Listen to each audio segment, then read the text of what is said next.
You know my favourite thing about horror movies? Their versatility. More than any other genre, they've got the ability to tell such a wide range of stories. Stories about monsters much bigger than us, or tiny little bastards.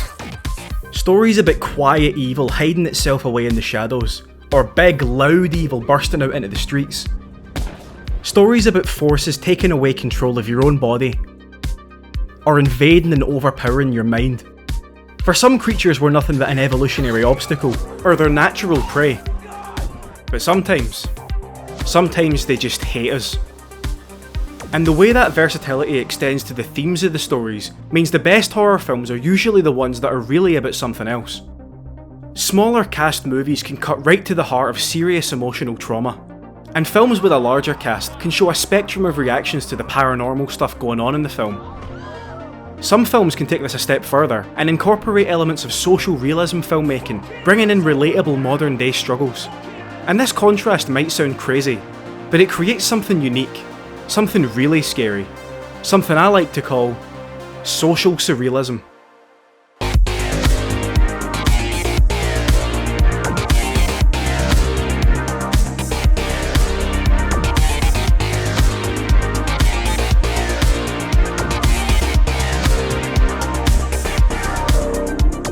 Social surrealism is a bit of a step up from horror realism, which I would define as movies that make you think, if it really happened, this is what it would look like. Movies like 28 Days Later, and how it was inspired more by real-life genocides and deadly viral outbreaks than other zombie films of the time. Or the grounded intensity of Threads, with its street-level depiction of Britain being struck by nuclear bombs, and the survivors struggling in the aftermath. Social surrealism is a kind of inversion of that idea, where the premise of the movies is bizarre and unrelatable, but the reactions to those surreal situations perfectly reflect the attitudes of the world we live in today, especially the ugly parts. And several of these ugly facets of modern life are reflected in the movie Savageland. When the entire Arizonan town of Sangre de Cristo is brutally massacred overnight, leaving only a single survivor, that survivor is arrested and, absurdly, charged with the murder of all 57 residents, something that clearly isn't possible. And a key factor in the survivor's arrest is that the man, Francisco Salazar, is an undocumented Mexican immigrant to the United States. And too traumatised by the night's events to mount his own defence, Francisco was given the death sentence. A colossal mystery surrounds the massacre, and Savageland takes the form of a documentary, capturing the opinions of the police force and the residents of nearby towns to Salazar's supposed crimes, with a distinct note of anti-immigrant prejudice. Illegals, arriving illegally, doing illegal things. Well, we're not the same as they are. We don't kill babies. They'd basically rather shoot you than give you $1. Retired Border Patrol Officer Carlos Olivares takes it upon himself to investigate the truth of the situation, no matter how bizarre it ends up being.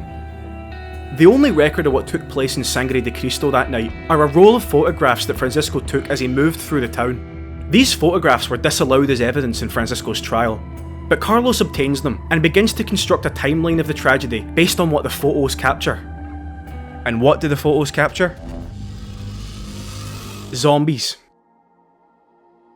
A horde of zombies came out of the hills and killed or turned everyone in town, and Francisco caught it all on camera as he ran from building to building trying to survive. The cold hard evidence, the terrifying truth, is right there on the developed pictures, but nobody wants to see it.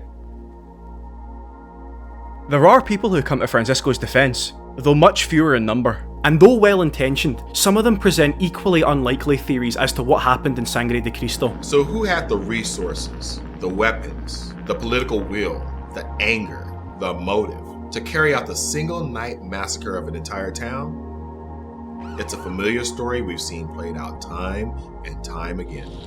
Nat Turner, Scottsboro Boys, the Tulsa Race Riots, Zoot Suit Riots, Camp Grant Massacre, Operation Wetback, Rodney King. A very big, very real problem is out there, and instead of actually dealing with it, two parties confirm their biases. One side treats Mexican immigrants as if they're predisposed to violence and crime, and the other points the finger at the police. And while they squabble, Francisco is executed by the state. While they play the blame game, the horde is moving north. Savageland is kind of an oxymoron. It's a zombie film and a totally unique story. It perfectly encapsulates reactions to tragedies in our own societies. The families of the victims of the Sangre de Cristo tragedy are left on the outside with questions and broken hearts, and the people with the responsibility to put things right have no plans to do so. And unfortunately, it doesn't get much realer than that. Savageland affirms that large-scale tragedies can bring out the worst in people. And one film that looks to redefine what the worst in people means is the Taiwanese movie, The Sadness. The Sadness is fucking mental.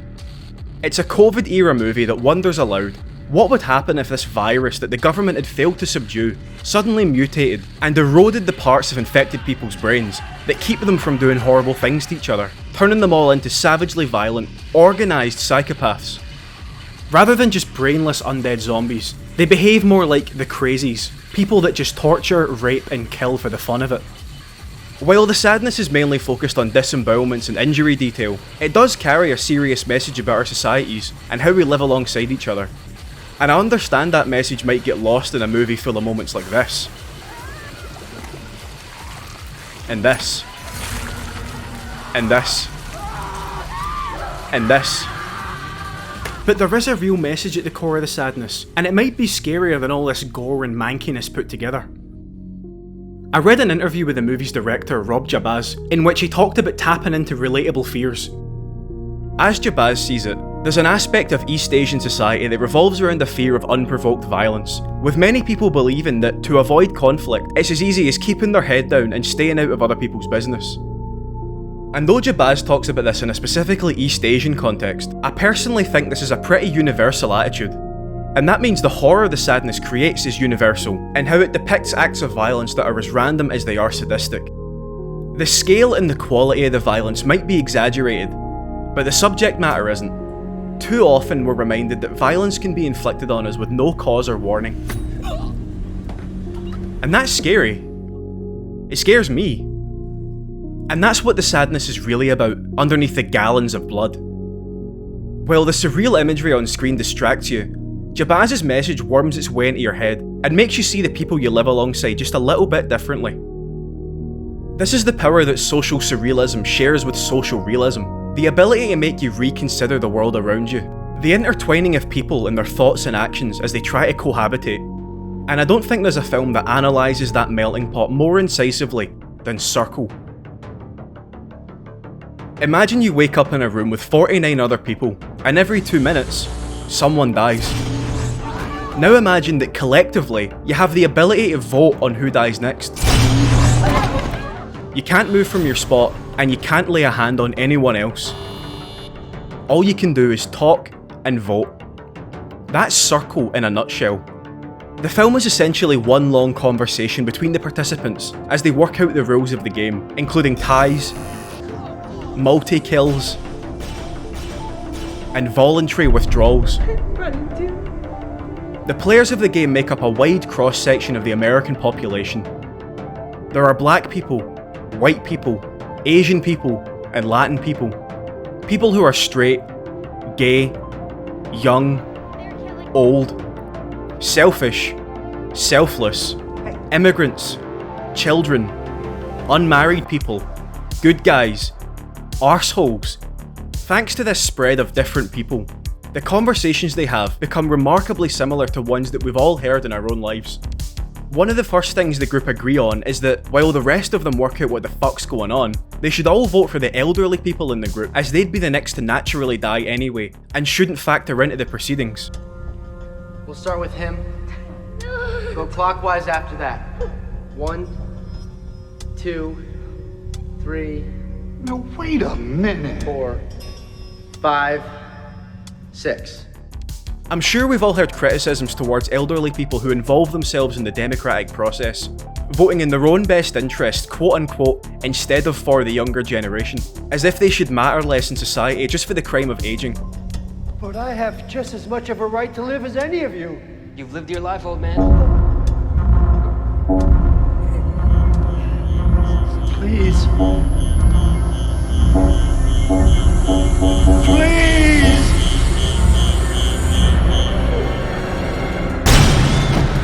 The group makes short work of a Hispanic man after a police officer says he recognises him as a convicted wife beater. Tell them. Tell them how you beat the shit out of her. Tell them! Okay, maybe we shouldn't stereotype anyone. Bitch got what she deserved, man. There he is, see? These assholes, man, these assholes never learn. She shouldn't have fucked around on me, man. Like that makes it okay to beat the shit out of her. This could be seen as a cathartic moment of a bad guy getting what he deserves. If not for what comes after, when the topic of racial identity comes up. An African American guy tries to win over all the black people in the room to safeguard his own best interests. Think about it. They'll kill each and every one of us off until there's none of us left. Come on, man. There's plenty of white people that are dead too. Come on, man. There's plenty more still alive too. And the police officer from before, who seemed like a paragon of justice at the time, lets loose with a few choice opinions about black individuals. Like you people don't get enough help. What the fuck you just say? You guys are all the same. You run around, you just want people to hand you things like you fucking earned it. What? You want some reparations too? I mean, Jesus Christ! Give me a fucking break around here! Nothing's simple in Circle. People put on a face and try to garner support for why they should be the one to survive if it comes down to the last person standing. Some people try to remove other players they expect to be selected for eventual survival, like a little girl and a pregnant woman, by voting for them early. People lie. They bring up irrelevant shit like sexuality and religion, and whether or not someone can speak English as reasons to vote for them. People split into teams and play the odds with first past the post voting. They block vote and manipulate each other. And like I said, some people just volunteer. I'll do it.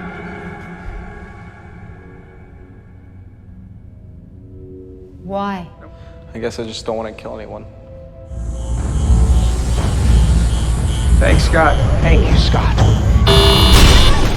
But it's not all doom and gloom. There are flashes of positivity.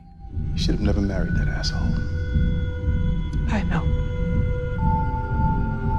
Together.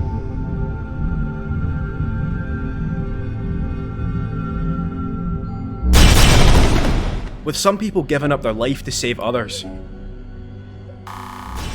And trying to help someone who actually deserves to survive make it to the end.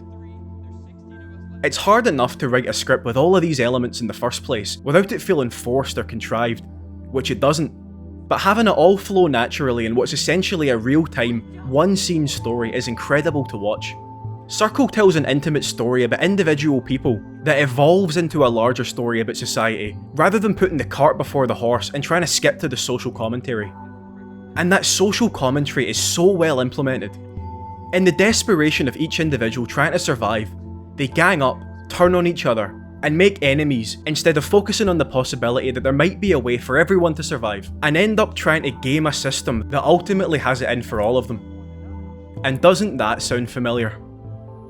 Circle is a reminder that society takes a lot of effort to function. Sometimes, it passes the trials it comes up against with ease, but sometimes, it fails them catastrophically.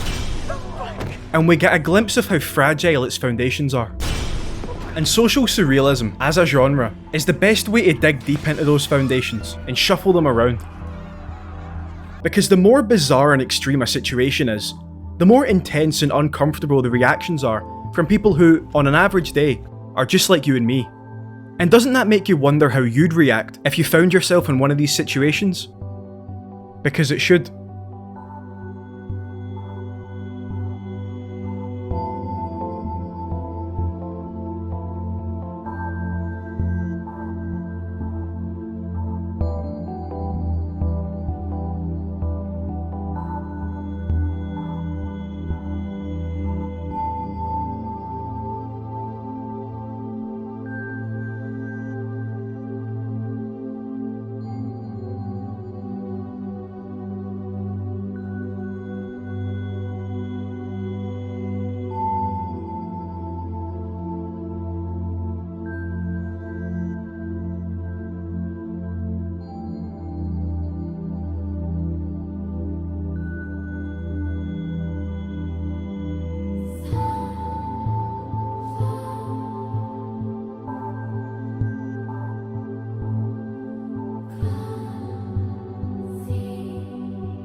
Surrealism.